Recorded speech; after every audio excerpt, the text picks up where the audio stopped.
Kembali lagi bersama kami Adila Bengkel Knalpot. Kali ini kita kedatangan mobil sedan Proton Persona. Mobil ini datang dengan keluhan suaranya yang kasar berasal dari belakang dan suara gemerincing saat RPM rendah maupun gigi mundur. Langsung saja kita cek kondisi knalpotnya.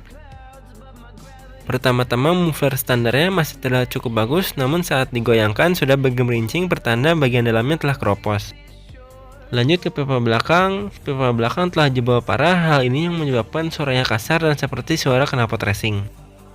Untuk pipa bagian tengah, kondisinya masih cukup bagus dan masih layak pakai. Begitupun dengan kondisi bracket gantungannya, karet-karet masih bagus dan besinya juga masih sesuai. Resonator tengah juga masih normal dan masih berfungsi dengan baik. Permasalahan juga terdapat pada bagian fleksibelnya, di mana fleksibelnya sudah saking getas akibat terlalu banyak menerima getaran dan terdapat beberapa koyakan pada anyamannya, namun belum terjadi kebocoran dan berfungsi dengan cukup baik.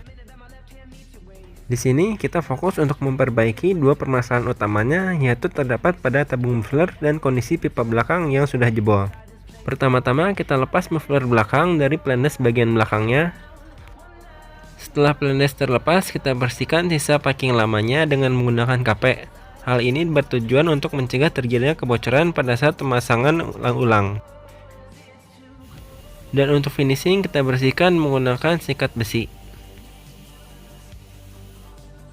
Dan ini adalah kondisi dari pipa belakang yang telah jebolnya. Pada umumnya, bagian knalpot akan lebih cepat berkarat saat terkena kontak dengan air langsung. Seperti halnya di sini, yaitu pipa bagian belakang mobil ini terletak sangat dekat dengan ban bagian belakang kiri, sehingga lebih mudah terpapar air. Selanjutnya kita potong bagian pipa yang sudah rusak untuk diganti dengan yang baru. Kita potong dan persiapkan pipa baru sesuai dengan pipa lamanya. Untuk menservis tabung muffler, pertama-tama kita lakukan pemotongan pada sekat mufflernya.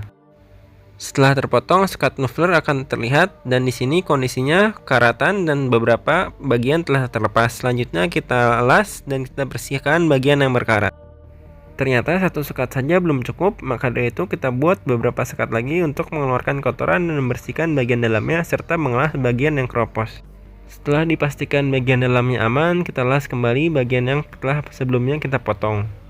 Pengelasan dilakukan dengan berhati-hati dan perlahan karena seperti kita ketahui bahannya sudah tipis dan sudah berkarat. Selanjutnya kita mal pipa baru ke sambungan muffler dan sambungan pipa bagian depannya.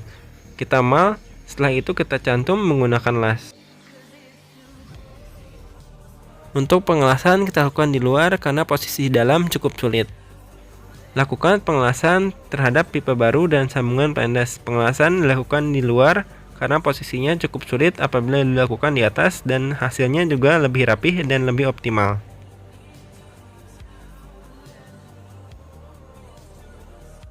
Pengelasan juga kita lakukan terhadap sambungan pipa baru dan mufflernya. Dan ini adalah hasil akhir dari pengelasannya. Setelah masalah teratasi, kita bersihkan knalpot untuk selanjutnya kita pasang kembali. Dan untuk lasan bagian bawah tidak kita rapihkan karena kondisi dari platnya sudah tipis sehingga lebih rentan terhadap kebocoran lagi. Dan ini adalah hasil dari pipa baru. Dan ini adalah tabung muffler yang sudah selesai kita servis.